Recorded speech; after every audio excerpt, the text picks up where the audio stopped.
Hello, thank you for joining me today. My name is Cecilia Caramar. I'm the Fellowship Advisor of the School of Graduate Studies here in Concordia University.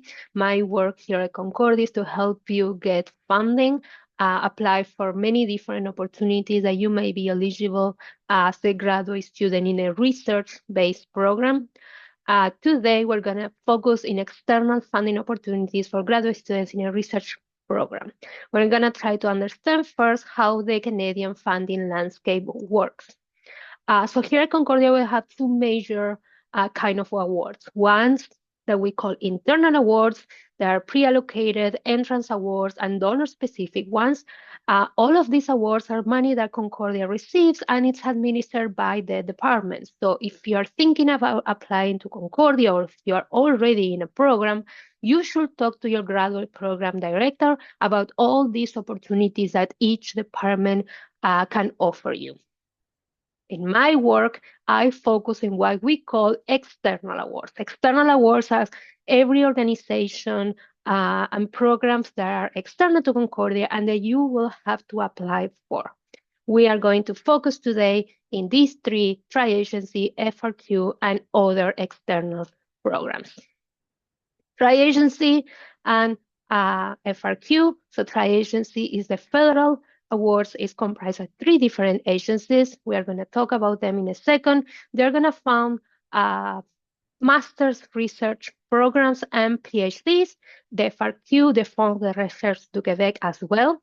And we're going to also talk about different private or foundation awards like the Arbor, the Trudeau, and the Mackenzie King scholarships. For understanding how the external awards work, we have, as I mentioned, the tri-agencies is the federal government awards. They are going to be funding whole Canada. It's comprised three different agencies: the social sciences and humanities, or how we call it SHERC, the natural sciences and engineering, and CERC, or the Canadian Institute of Health Research, CIHR.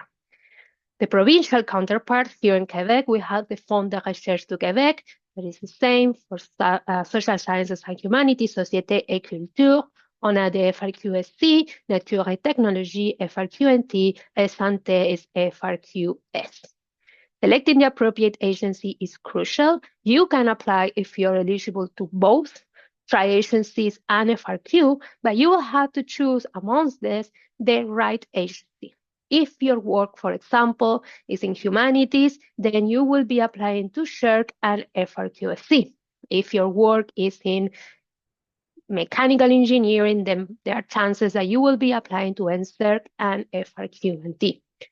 If you're a bit unsure, for example, you're in the psychology program and you don't know if your research is more focused on health or in social sciences, then each website has their own guidelines. So you can go and read them, or you can also contact me and we can try to figure it out.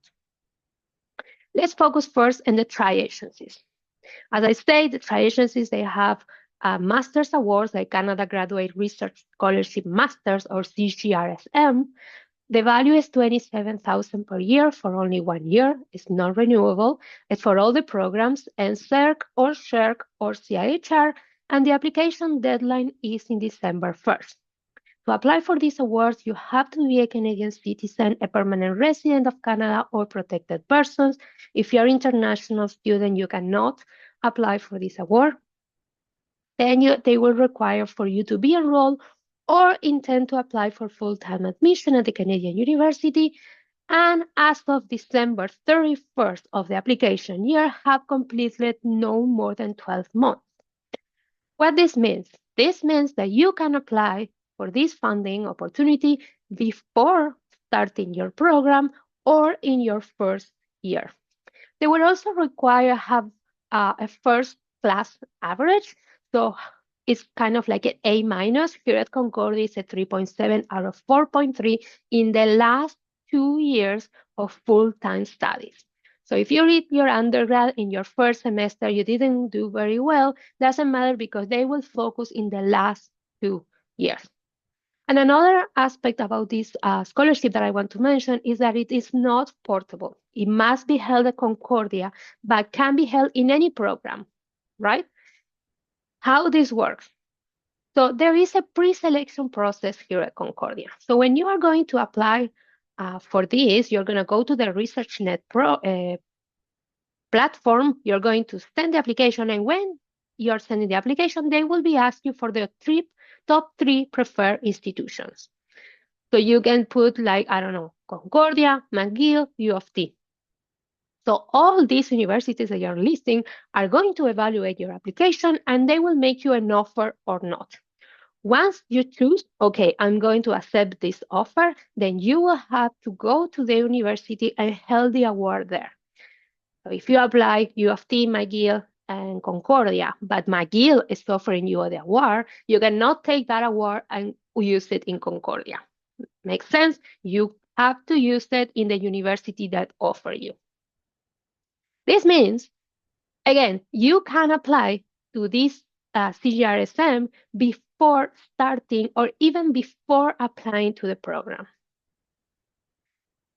Just to have an idea what they are going to be looking for, a selection criteria of this program, they are going to take into account the academic excellence. This is going to weight at 50% of your application. So we're talking about transcripts, awards, distinctions, everything that is going to talk about your academics.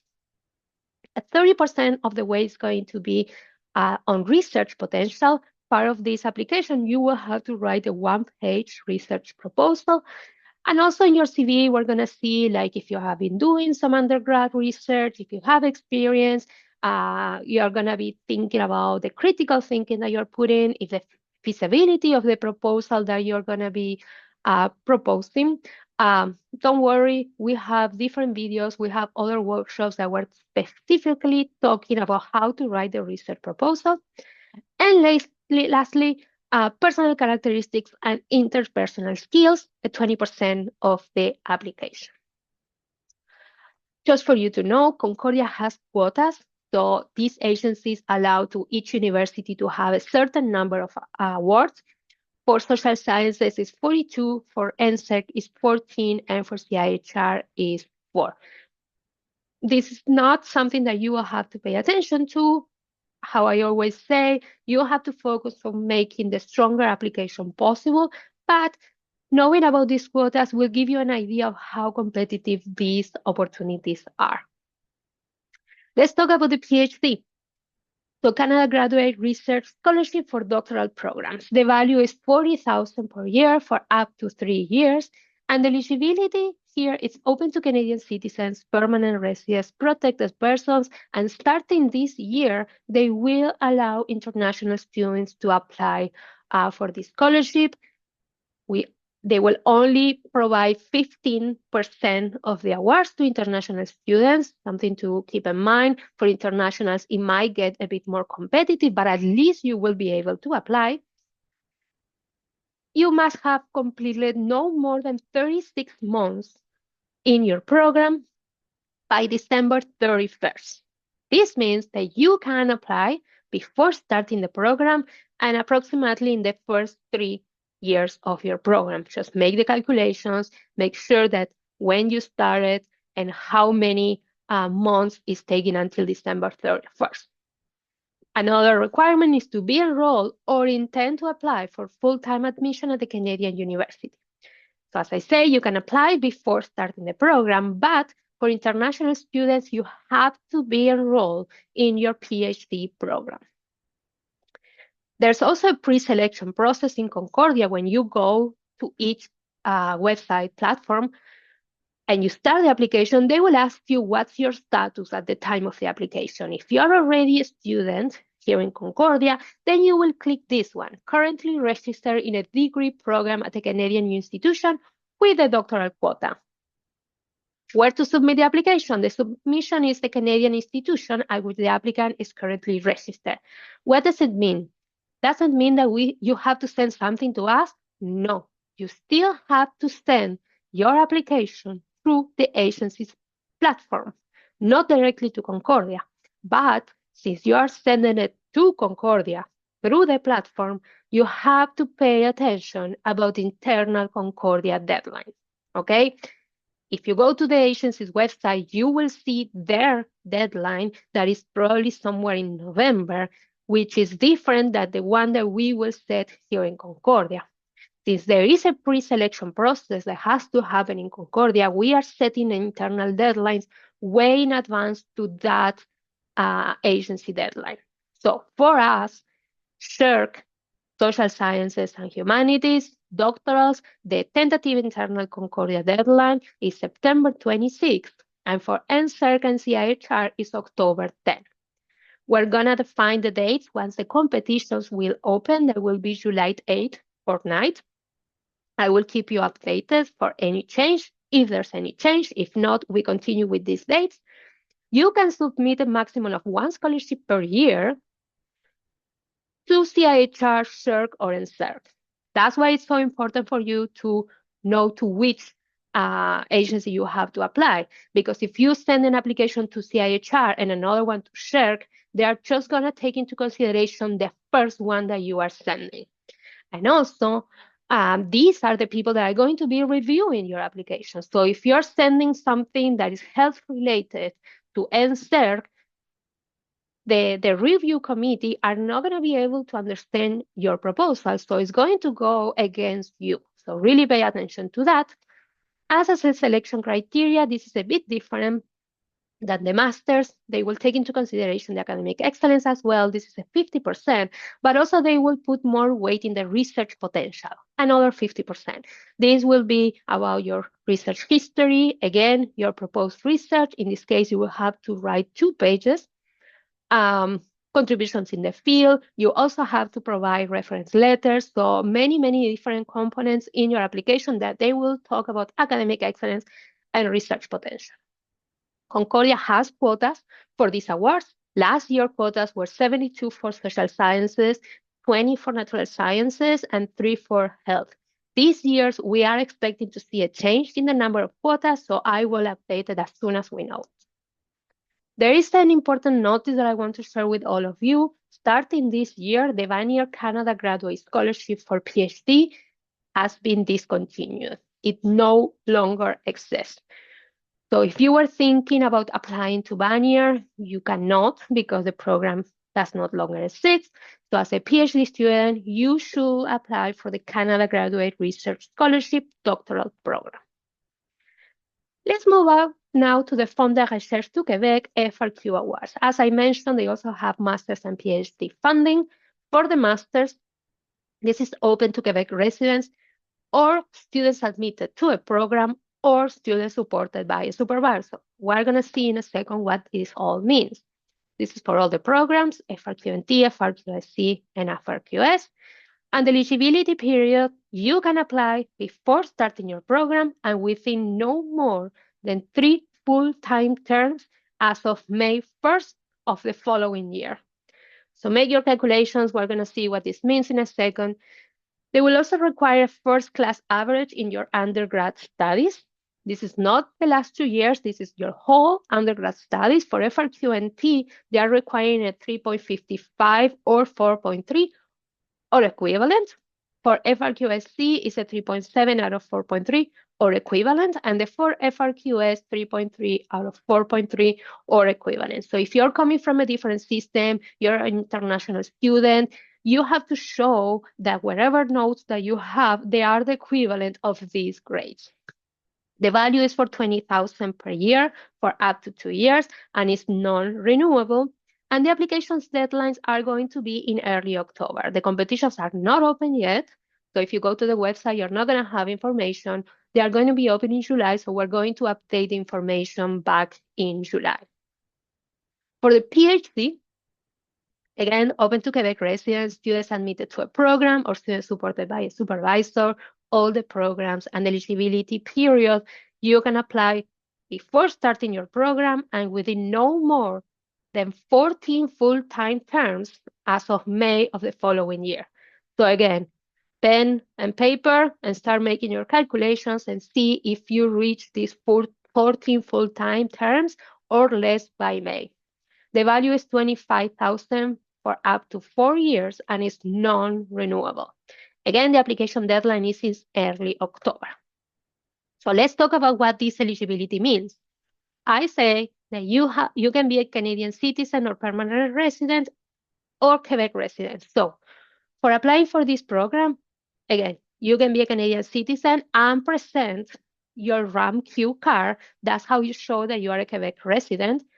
So with the RAMQ card, not the Blue Cross, not any other insurance, just the RAMQ, you can apply for this program. If you're not a Canadian citizen or permanent resident and you don't have the RAMQ, it's okay. You can still apply. If you have the letter of admission to your program, then you can apply, submitting the letter, the first page of your letter of admission. You are not admitted to the program yet, but you have been talking to different professors and you have found someone that is going to supervise you and they want you in their team. So you can ask them to fill the supervisor's form. So again, for applying for this one as a master's or PhD student, you can have three options. One, be a Canadian citizen and Quebec resident, showing your RAMQ. If you don't have it, if you're an international student or you're an out-of-province student, but you're admitted to the program, then you can apply, submitting the letter of admission to your program. If you're an international student or an out-of-province student and you, of course, you don't have the RAMQ and you haven't been admitted to the program, but you're with the supervisor, you can apply, asking your supervisor to fill the supervisor's form. Okay, so you have three options. Don't have to be the three of them, just one, but choose which one is for you. Eligibility periods, I already mentioned, master's no more than 3 full-time terms as of May 1st. What does it mean? If you started the program before May 1st, 2025, you're not eligible for this competition. You can apply before starting the program, but you should start your program between May 1st of 2026 and January 2027. So they give you some time for you to start your program. FRQ can be confusing. As I say, the competitions are still not open. So in July, all the websites are going to update the information. I will send emails. I will put it here down in the YouTube, in the video description, all the new updates. In the meantime, you can start creating an FRQNet account. This is how the website looks like. And all the files, also you will have to write research proposal, you will have to write personal statement, you will have to upload your transcripts. All that information has to be uploaded through this FRQNet portal. It's a good idea to start creating an account now. I'm also going to mention this one that we still don't know if it's going to happen or not. I will update you that is called the PBEEE, is the Merit Scholarship Programs for Foreign Students. This is only for international students. It's for all the programs. Masters and PhD has the same values as we saw for the regular FRQ masters and doctoral. The only important thing to know here is that they will cover health insurance. They will provide you with a RAMQ. And this is the only award at FRQ that there's a pre-selection process at Concordia, so there will be an internal deadline. Tentative July 3rd, July 31st. The competition hasn't opened, so once it's open, we're going to confirm the date. But one good thing for you to know is like something that you may want to talk to your department to see if they have more information. Now I'm going to give like a very brief overview of different awards that you may be interested. The first one that I'm going to mention is one from the internal SGS, the School of Graduates, here at Concordia. That is the Concordia Conference and Exposition Awards. So if you are already in the program Master PhD and you are presenting your work in a conference or in an artistic exhibition and you have to move or you have to register, so you can apply for this conference and exposition award. The application is extremely easy. I will put the link down in the video. It's an MS form that you will have to fill. So that's something very important to consider, but you have to apply prior to the conference start date.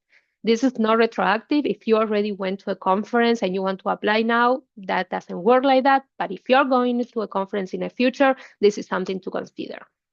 Another program that you might be interested, the might accelerate program, that this is for internships. So if you're a master or PhD student, and want to do an internship in the industry or in a partner organization, this is a very, very good opportunity for you. So basically how it works, you have a match, you can find a partner organization, or here you have the link to go to the MyTax website. They are listing a lot of current funded research that is already waiting for someone to do the internship. Maybe you will have to write the proposal, you have to apply, and they will fund your project. Here's the people that you should contact if you're interested. And also you may think about the MyTax Accelerated Fellowship. That is another different thing for PhD students. Another award that it might be interesting for you is the Arbor Foundation Scholarship. This is going to fund masters, MBAs, and PhD students. There you have the values. This is only for 1 year, but they might be renewable, except the MBA. So this is open to Canadian citizens, permanent residents, and international students enrolled in a master's or a PhD only in the fields of study of engineering, computer science, or business administration. Okay, you have all this information in our website. The deadline has already passed this year. This was for mid-May, but keep in mind this for next year. We are usually doing around April. We do a lot of info sessions about the foundation and how to apply. Another one that I want to mention that is coming this December is the Trudeau Foundation. The Trudeau will fund first or second year PhD students with $40,000 per year for up to 3 years. The only thing that you need to pay attention is be Canadian citizen studying at the Canadian or foreign institution, or a non-Canadian permanent resident or international enrolled in a doctoral program at the Canadian institution. So if you're an international student studying at Concordia, you can apply for this one. Your research must relate to at least one of the foundation's 4 themes. That is human rights and dignity, responsible citizenship, Canada and the war, and people and their natural environment. Keep an eye, because we're going to have an info session with people from the Trudeau Foundation around September. But you can start checking. This year we had 2 winners out of 16 in whole Canada. So this is something very interesting. If you feel that you have good leadership, your research is groundbreaking in those fields, and you have a lot of things to show, okay? And the last one that I'm going to talk is the Mackenzie King Memorial Scholarship. This is a very particular scholarship. This is only one scholarship. The open scholarship is only one in whole Canada per year. The deadline is in February 1st. You have to be a graduated from any Canadian university that is studying, or you have already in your master's or PhD in any kind, in Canada or elsewhere. The important aspect here is that you have to hold a degree from a Canadian university. If you're an international student and you're doing a master's or a PhD and you never studied in Canada before, you cannot apply. But if you already have a Canadian degree in your hand, you can apply. Again, this already passed, but keep in mind for next year. Something to pay attention when we're thinking about funding and we're thinking about academia is that, as I mentioned, and as you saw in all these presentations, deadlines happen only once a year. So if you're missing the deadline, then you will have to wait the whole year to apply again. So I want to give you a quick idea of how the funding timeline works. July to August is when most of these agencies open their competitions. So in a month and a half, we're gonna have all this competition for you. August to September, there's a ton of graduate skills, info sessions, are workshops available for you. I will give you the list here. There's a lot of information for you to have. We want you to get you ready. You're not alone in all this. You can come to all the workshops that you need. We're going to learn how to write a research proposal, how to write personal statements, how to find a good reference, a referee to write a good reference letter, how to send the application. All the questions that you may have, they are covered in these workshops. September to December is when the applications are due. December to March, nothing happens. April to June is when the results are announced. So again, if you're applying this fall, it means that you will have the results in April. It means that the earliest that you can have the money is in summer 2026, fall 2026 if you're starting next year your program, or even winter 2027.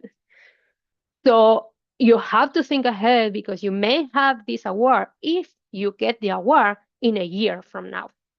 Just cover as of now, June 3rd, all the information presented here is from the fall 2024 competition. Once the applications are open, I'm going to update everything. Just regularly check the School of Graduate Studies website for any updates, and you can send me an email and I can add you in my Moodle. If you don't have Moodle, you can come to this website. In here, we update everything. All the information about all these awards is there, updated with the correct deadlines, the values, the application process. Everything is in this website. And if you click in this tiny square, you will go to a website that is completely dedicated to give you all the resources and prepare you for applying. So you can book a meeting with me. If you're from Concordia, if you're a Concordian student, you can book a meeting with Catherine Veloso. She's our advisor, External Graduates Awards. She will talk about eligibility criteria, how to apply, how to process payments, everything that you can think about that is more bureaucratic or how-tos is with her. If you want to have someone helping you write the proposal, we can talk about what it means to have a good research idea, how to improve your methodology, everything that you can think of. I'm not going to write the proposal for you, but I'm going to try to help you as much as I can to make you understand what it means to have a good application. So you can book a meeting with me, but also you have a lot of videos where I explain all these things that you need. All the videos are here, and all the open competitions, we put them there as they go. And we have a specific section of frequently asked questions. So if there's something that I'm not covering here, you can go and see if it's there. And if you still don't find it, please send me an email and I will try to answer as fast as I can. Here are all the workshops that we're doing. I will put the link for all these workshops below in the video. If, for example, you are in social sciences, I strongly recommend you to come to these 3 workshops. We're going to get you ready to understand how the process works. We're going to get you ready to understand what the reviewers are looking for. And even we're going to have peer review sessions when you can review other people applications and also receive feedback. So we have specific for social sciences and we have specific for natural sciences, engineering, and health. So you can always send us an email. As I mentioned, Catherine, external.graduate.awards@concordia.ca or cecilia.kramer@concordia.ca. And I really, really hope that we can work together this summer and get you ready to apply for these fellowships. Send me an email. Ask me whenever you need. We are here to help you.